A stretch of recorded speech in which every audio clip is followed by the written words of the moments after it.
Okay, hello to today's video. Today we do a little 1 week update on my Red Sea 425 XL. If you maybe saw in the last video, I moved that whole tank here from my hallway into my little fish room. And I was worried for a long time if you do such a move, like what could all happen, that I probably break all the corals, because I have mostly only the stony corals inside that tank, so they are very diligent when it comes to handling. So if I have to remove all the rocks and everything, it's sometimes it's pretty easy that I break them off all the time. The nice thing is I have the Caribsea coral tree set inside. I can link that below. It's a man-made stone, so it's not natural. It's all the rocks is not from the ocean or something like this. It's actually, I feel like, one of the nicest rock you can buy. It's from Caribsea, and the set that it comes with, it's called Coral Tree. And what you get is like a base rock on the bottom. Then you get a rod you can put inside, and then the other rocks you can just easy stack up. So in that way you can make a very easy cool aquascape without having to glue anything. And the cool thing is you can always afterwards remove it, like I did, because I completely rescaped the whole tank, and just kind of place it then in some other ways around. Obviously it's dead rock, so you have to cycle it a little bit longer, but since that's now my 5th tank or something like this, I'm already pretty good with cycling a tank, and that usually doesn't really even need a special skill. The most thing it needs is just being patient and not rushing things in. So just kind of set up your aquarium and then definitely wait for a long time before you add all kinds of fish and stuff like this. Then usually you get through the ugly stage pretty quickly. But because I had that rock, I was able to just remove everything out of it and put it in buckets, and then move the tank over here to my little fish room, where I can now make all the videos without being bothered by my dogs running around all the time. So I'm actually kind of, even today I thought like I'm actually crazy that I not already much earlier moved that tank inside of here. And the 1 week update is actually because if you move a tank and you stir around the sand and everything, and you place all the rock differently, I actually kind of expected that things are looking a little bit, maybe I get a little outbreak of diatoms and all kinds of stuff. I don't know if you saw, but I took out almost 4 or 5 large pieces of rock from the tank. So the tank actually lost a little bit surface area where most likely a lot of bacteria was, but it looks like everything is actually still working great. I know a week is not a lot.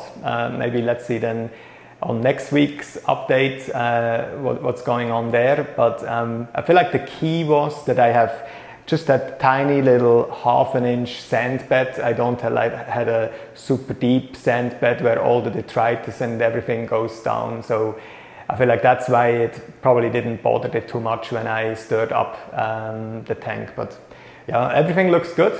The fish are doing almost better, because when I had it before, I actually introduced especially the tanks, the convict tank, as well as the Atlantic blue tang, after all the other fish. And if you add fish, like you add first when you get the aquarium 5 fish, then they get their territorium, so they kind of have all their little homes inside the tank. And then if you add after the fact other fish, they sometimes get pretty fighty, so they start fighting with each other who gets which spot in the tank. And I feel like since I did a complete rescape of the tank, so I changed all the rockscape and everything, I took them out for almost half a day into a bucket. And when you then back introducing them into the tank, they all kind of, for them it's kind of like a new area, so they find their new spot. And now they're actually doing even better than before, I almost think. Especially the tanks. The tanks, they kind of otherwise always try to bother each other a little bit. But yeah, pretty happy. The only thing I see behind the rock, all the way on the back on the tank, there's still some detritus on the bottom, and also just some gunk from all the dust that was in the whole tank. So I have to definitely clean the ReefWave 45 in the back, because these gyro pumps, for whatever reason, the little turbines inside, they always get pretty dirty from algae and stuff like this, and then the flow dramatically decreases. That's something that's completely different on the Nero 3 I have on the side, more kind of the propeller pumps. I can leave them inside for half a year and they're just perfectly fine. The flow is always absolutely no problem. But the gyro pumps, and I was reading that before, that they are very, like you almost have to clean them every week, that you always have the same kind of performance. Because the last thing I want to do, I let them run only at around 20%, because they are pretty big gyro pumps and it's not the largest tank in the world. So that's why I usually let them only run on 20%. I could now obviously also, when they get dirty, just kind of ramp a little bit up and let them run at 30% and 40% or something like this. But I just kind of like the balance in the tank, and that things are always the same. I don't really want to kind of always ramp things up and down and change any kind of values. My goal is really to keep it as simple as possible with that tank, and that's why we take them out. We give them a little clean, then we put them back into the tank, and then we see if it actually was worth it or not. Okay, the thing that I always have to remove first is here the auto feeder, so we definitely really need that one. And then the little top here, it's just that the fish don't jump out obviously, so we also remove that one. That always gets a little bit condensation water, so I maybe want to see if I maybe at one point add some fans inside. That there's not that much condensation water. On the ReefWave 25 itself, the easy thing is they have here a little port on the cable where I can just disconnect it. And then I don't have to go all the way down and kind of unplug it from the power. So I can just kind of disconnect it here. And then they come off pretty easy in a bucket. Let me get a bucket for that.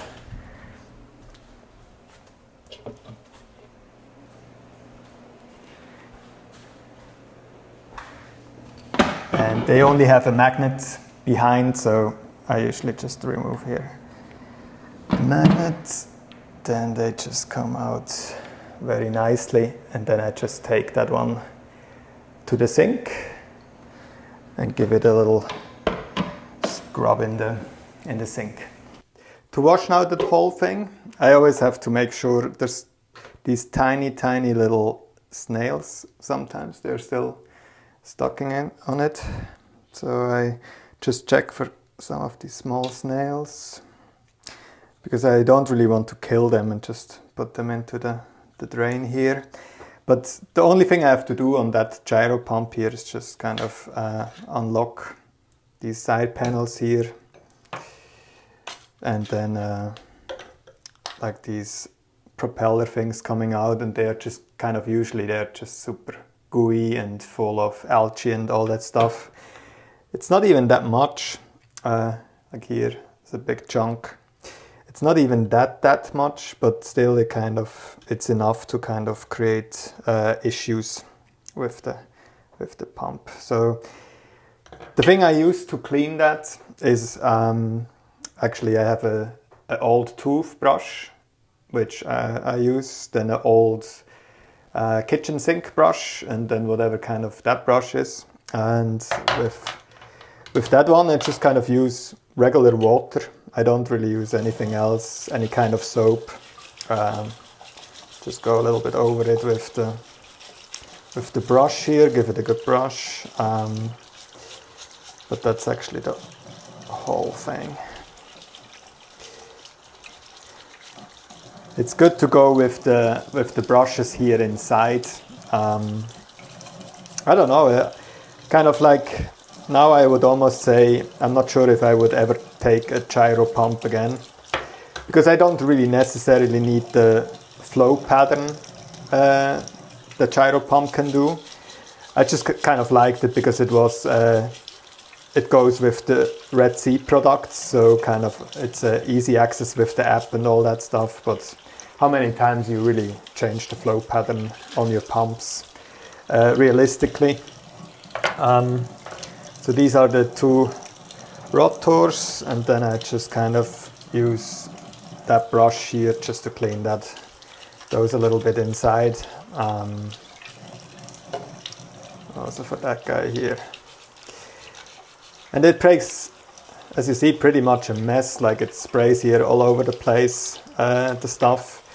But that's not my main bathroom, that's just kind of the bathroom right next to the fish room, so it's almost like a fish bathroom. I'm happy that I'm allowed to use that one. And get rid of all that junk here.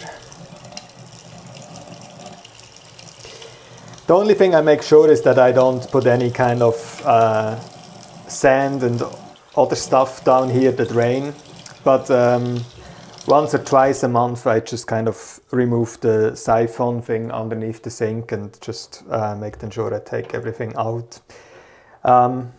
With these Red Sea ones, you see like you have a green side and the red side, and also those ones here have a green side and a red side, as well as the whole motor has a green side and a red side. So the only thing you really have to do is just kind of put here back green to green and red to red, because if you don't follow that one, it can be that your pump obviously doesn't work properly.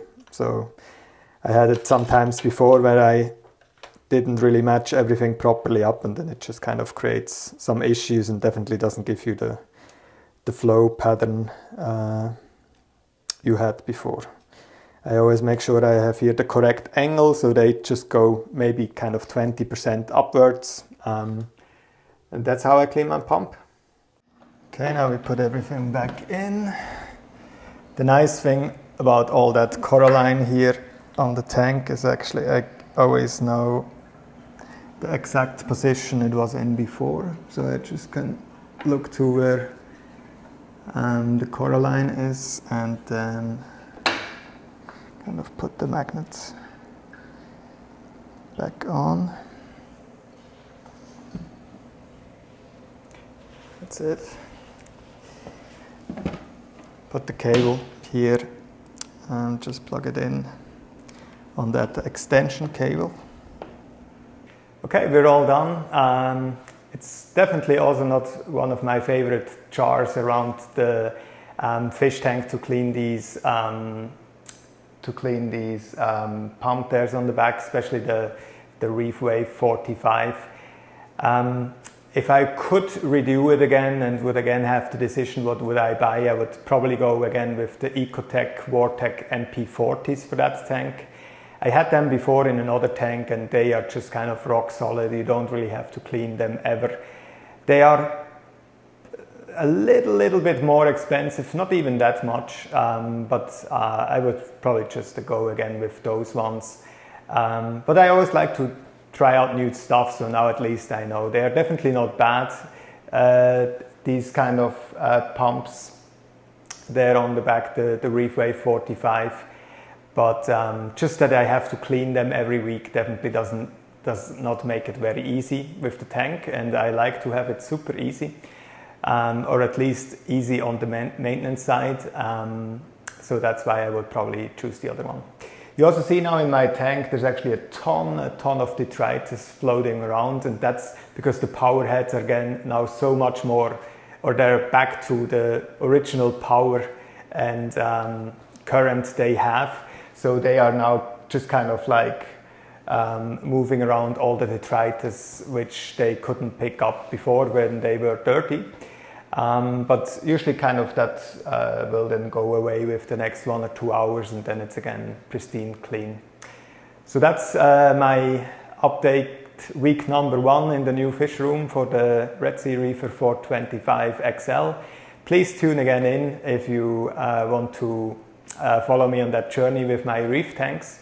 And let me know in the comments if you have any questions. I just kind of love, I always look at a lot of other reef tank and aquarium channels, and I feel like it's just a cool way to educate each other. So if you have any questions, let me know, and I see you in the next video. Thank you.